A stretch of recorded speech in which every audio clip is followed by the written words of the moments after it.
Good morning.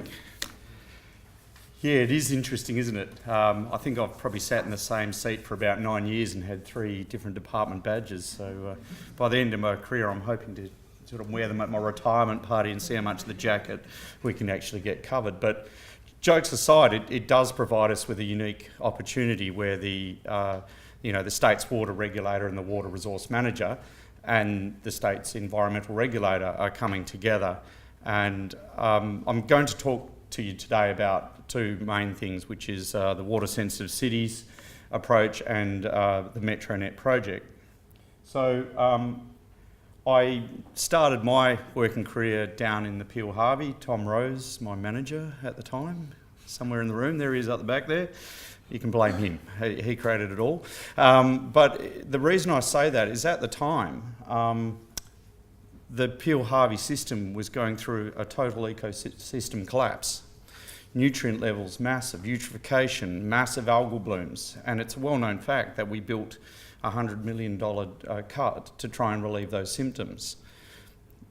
That's part of what I'm going to touch on today, is why do we need to head towards a water-sensitive city, and then also why, perhaps a bit of the what.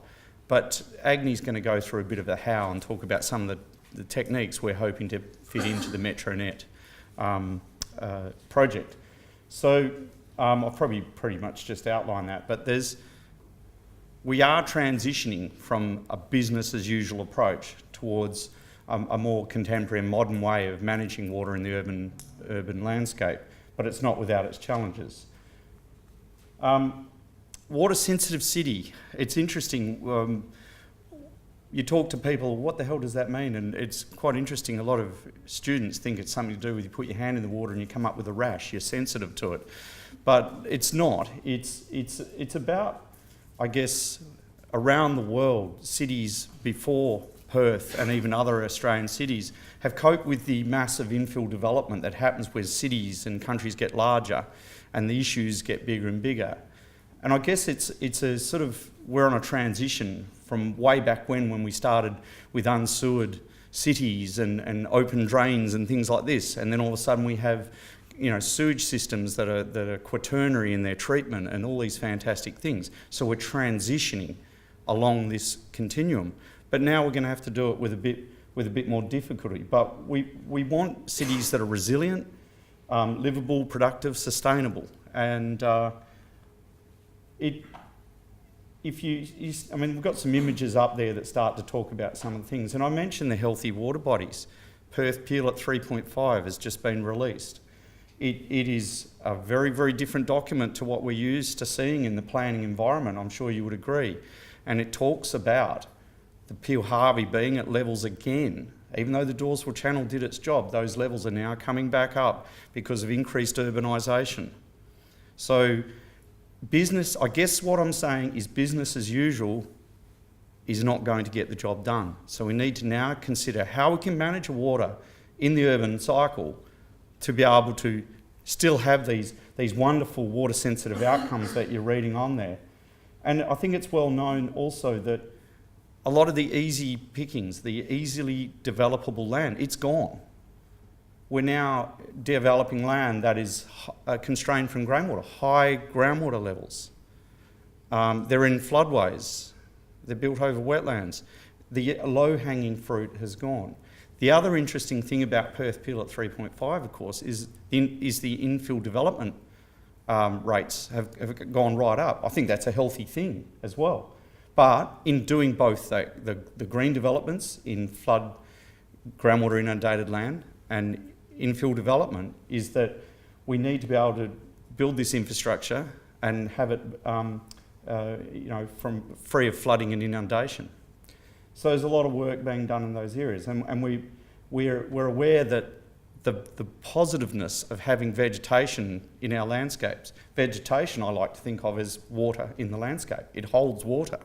It's visually appealing, it's cooling, it's all of these things. So you can sort of start to think, well, hang on, how can we bring all these things together, still get good development, but, as the bottom one says, people, especially here in Perth, they're not enjoying this change quite as much. They don't have their quarter-acre blocks with lots of green vegetation around there now. So we've got to try and incorporate that into the way we design and build our cities so that there is greenery in infrastructural corridors and things like that. A lot of the cities in the world now, the rail routes of electric trains, etc., are corridors of green. You know, we've got to think a little bit differently about how we do things. I think project management is a wonderful, wonderful thing. We all do it. We love it. It keeps us sane. It keeps our bosses off our back. But it does sometimes mean that we get very much narrow-focused, business-as-usual approach. And so I'm saying, to be a water-sensitive city, we've got to kind of break outside that. Business as usual ain't going to get the job done. We will end up with eutrophied receiving water bodies. We will end up with you know, areas that aren't nice to live in. Get off my soapbox now. This is a wonderful diagram. I'm sure you've all seen it before. The Water Corporation ourselves, we love this one, don't we, Nick? Because we've been going on a journey even with drainage. Because in the Perth Peel 3.5, has anyone noticed where the infill development is? Anyone want to have a guess? I'll name the areas. Morley, Armidale, Canning. Anyone? Drainage areas. High inundation, big water corp drains. So we're going to put a whole heap of people in there. Guess what the only areas of green or possible green are? Drainage corridors. So we've been on this wonderful journey, and I've spoken probably to many of you before about that drainage for livability with Suzanne Brown at the Water Corporation. The big breakthrough, the Water Corporation is to be commended. They're adopting this water sensitive cities approach. And they're not just doing a regulation, we just take the water from A to B approach. They're now jumping in. The relevance of this is that we realised if we didn't, we were stuck back over here at Drain City. Where do we want to be? We want to be at Water Sensitive City. And it's not like we haven't been doing it. Documents like the Better Urban Water Management Framework probably get us up towards the water cycle city in many parts. But I think if you talk to the average community person, they want to be right over here on the right in the water sensitive city for the reason as I just outlined. Sorry, Agni, I'm using up too much of your time here, aren't I? So here we've got this opportunity with Metronet. And as we know, you know, Metronet, it's not just a railway line, it's not just a train set, as they say in a lot of meetings that I go to, but it actually has hubs of infill development along the way. And so here is a opportunity for us to start thinking about some of the, you know, some of the actual items that I've been referring to and getting them on the ground. Some of it is 20 years off. So it's really important we try and get it right now. So we're working with the Metronet office, and man, you want to talk about people working hard at the moment. Those guys are flying, and by guys I mean girls and guys, of course, sorry, generic. Those people, they're flying. They've got so much to do. It's the number one, you know, electoral commitment of the state government. And so we're working with them. And we've got a Minister for Water who's just so passionate about this. He wants to see Metronet use contemporary drainage techniques and water harvesting and all these wonderful things that Agni's going to talk about in a few minutes. I don't know if you know much about the Minister. He's actually streamlined the drain behind his house. This is a person who walks the walk, and his expectations are quite high. So, of course, now Agni and I are running as well. But it does provide this fantastic opportunity for us to showcase some of those modern techniques we're alluding to. Likewise, obviously, I'm in the Department of Environment and Water Regulation. You like that? I did that well, didn't I? I'm practicing in front of the mirror. Looking for sustainability outcomes and good waste management strategies and things like that as well. They want this to be a showcase for sustainability as well. This diagram just illustrates that they're starting to get structures and how we're sort of tapping into them, and there's all these opportunities. Lots of government agencies getting together. Everyone wants a piece of the pie, so we've got to try and make our case really strongly and plead for people to not just go a business as usual approach, but to see if we can incorporate these things. You know, I've talked about some of these challenges, but there's strong drivers for why we need to do this as well. And I guess the first one is, you know, the Water Corporation, this is a world-class utility that is providing water forever. And it is, what a great slogan. I'm coming from the other side of it. Do you know how much, so if you throw in the integrated water supply system and you throw in the groundwater, the non-potable groundwater, how much, what percentage do you reckon of what? Drinking water, integrated water system, other? Anyone? No? It's 50%. So we're now developing in areas that may not have much groundwater. Traditionally, a local government, we've got a prime example right in front of me here of the Shire of Kalamunda, what they're doing. Local government, a lot of local governments have understood that their parks they have not got the water in the 5, 10, 20-year time horizons for livability and greenery and recreation and all these things. So it's a really big driver. And here we have things like water-sensitive urban design that uses the rainfall that falls, captures it, puts it into a plant, which also helps polish it before it hits to the receiving water body. Makes a lot of sense. Agni's going to talk about that more. Obviously, temperatures going up, heat island, well known. And there's a lovely photo of some of the areas we're actually developing and what can happen. So I touched on that already, but this just sort of shows some of the groundwater availability.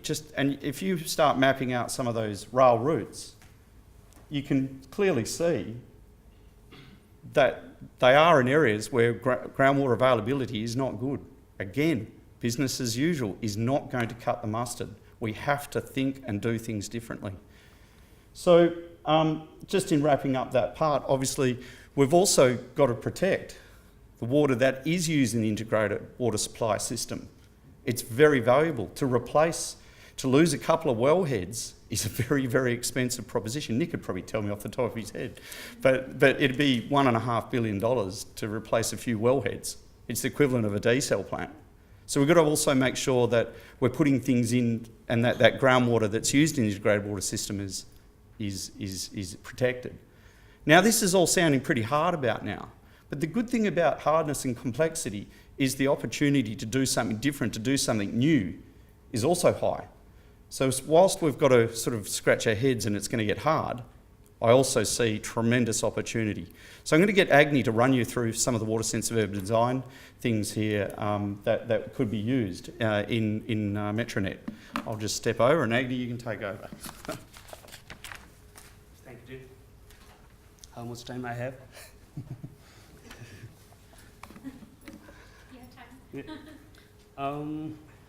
As Tim mentioned, we have so many urban development happening. Why the Minister for Water and Environment are so keen on Metronet? Why the ministers have that strong, keen interest to implement water-sensitive urban design, to get that waste minimization or use of recycled materials, or to get lots of other environmental outcomes? Why the ministers have so keen interest? Because this is the government priority project, and it has lots of public attention. Government priority project, public attention. If something has happened, if the government leads to implement those type of approach, new approach, then what happens? The industry will follow, is likely to follow that. The government has some examples, and the government have that courage or something there to demonstrate for the industry and the public. In the same way, these transportation networks are the avenues, the areas where you have a significant public interaction. You know, every day, significantly public interactions. People walk through the public transport. If a train station has that rainwater capture, and there is a sign there, and that rainwater capture is used for flushing the toilet in public in a train station, then people will use, yeah, something can be done here. So many people have that interaction at the train station. In the same way, you have a car parks. If you have a car parks with the lots of vegetations, biofiltration systems, trees, then public will feel when during the 42 degree or 45 degree temperature heat, when people try to park the car, they will feel the benefit of the vegetation trees. That's why the ministers have that interest, and the same way the department has also that interest. And when we are in the different planning stages of the Metronet, as you can see here. And some projects are already progressed to the structure planning stage, and some are still in the preliminary planning phases.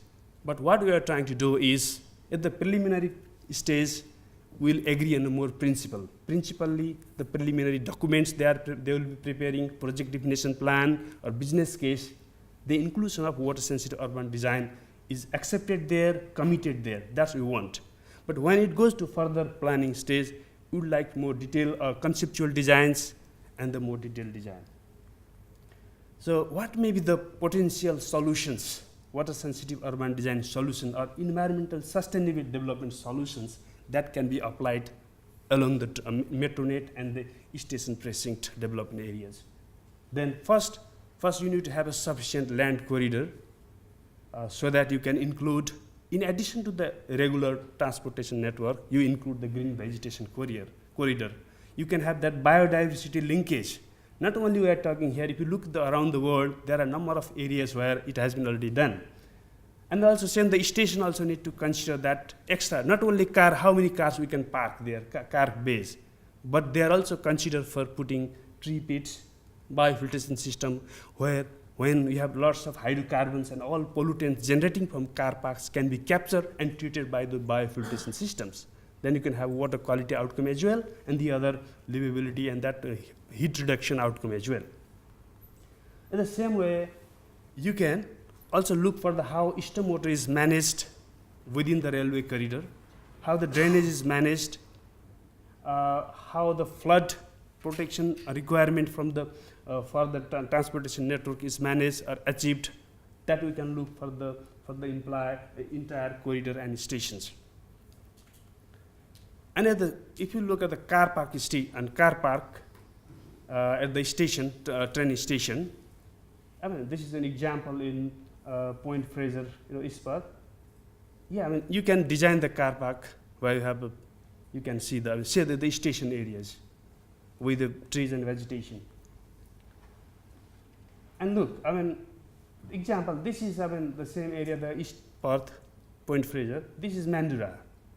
I think you can see the differences of designs and the outcomes it gets from those. So it looks very simple things, but if that simple aspect of design is implemented widespreadly, all the stations around the Metronet and all other developments, I think we will get that outcomes that community wants, or we want, or the environment want, or water wants. And where you have that train line crosses, when the train line or railway line crosses any drainage, trapezoidal traditional drainage, then you can convert into more living stream where we have lots of benefit, biodiversity, ecological, water quality, and then aesthetic. So lots of benefit you can get from this type of design approach. And when you are traveling through the train, you can see lots of beautiful stream or river flowing to that side and that side, and the corridor, the green corridor as well. So in the same way, when you have a station precinct, means which is from your station you have 1 kilometer radius. Within that area where you have more dense development, you can apply lots of the different sustainable design approach, which is water sensitive urban design approach. We call it biofiltration system, tree pits. And I already discussed when you have that drainage corridor, it's not only the drainage. If you convert into more living streams, and then you can have multiple benefits, which is flood protection, ecological benefit, water quality treatment, and people can enjoy that corridor. So this is the different way of designing a thinking that team has already mentioned. And it's the same. And you can also have lots of that water conservation outcomes from these the station precinct design. You can capture rainwater tank and utilize it, supplement the scheme water. And also decentralized wastewater treatment can be implemented. They are just the conceptual diagrams. We are in the planning stages. And also, I mean, you can have a living stream for treatment. Also, you can integrate with your train corridor. with the living streams and more public open space. And the White Game Valley, there is one example, that Waterwise development. I think many of you may be aware with this development. This development, I think, is a 60 to 70% reduction. It aims to reduce that scheme water use. So now up to 35 to 40 kiloliter per year water use compared to the 106 kiloliter per year. That's the average Perth water use. So that much saving can be done if number of these approaches are adopted. And if, for example, we don't know, the White Gum Valley development may be different to the development in Metronet, one of the station, Redcliffe station, that may be different. But if similar water conservation approach is applied into the Redcliffe station, then about 60% of water saving can be made, the scheme water saving can be made. So, and where from here? I mean, from here, I think we'll work with the Metronet team in collaboration with the exploring opportunity and challenges, how we can implement the water-sensitive urban design along the railway corridor and train stations. And also, we'll be discussing about developing the, we'll be assessing Metronet sustainability strategy. That sustainability strategy will include a number of other implementation of water-sensitive urban design, protecting water resources, environment, waste minimization. So many water and environmental outcomes we'll be getting. We will expect from that strategy, and that if they agreed, then we'll have the agreed strategy will guide in the future how things can be done, and finally, these all are our, this is disclaimer. These all are our expectation. This is the Minister of Water expectation, the Minister of Environment expectations. In some cases, Metronet office expectations. These are the expectations, and there may be number of challenges, site constraints, difficulties when we go for the detailed planning stages. Then we'll work collaboratively with all state government agencies to get that optimized outcomes that all government and the community wants. Thank you very much.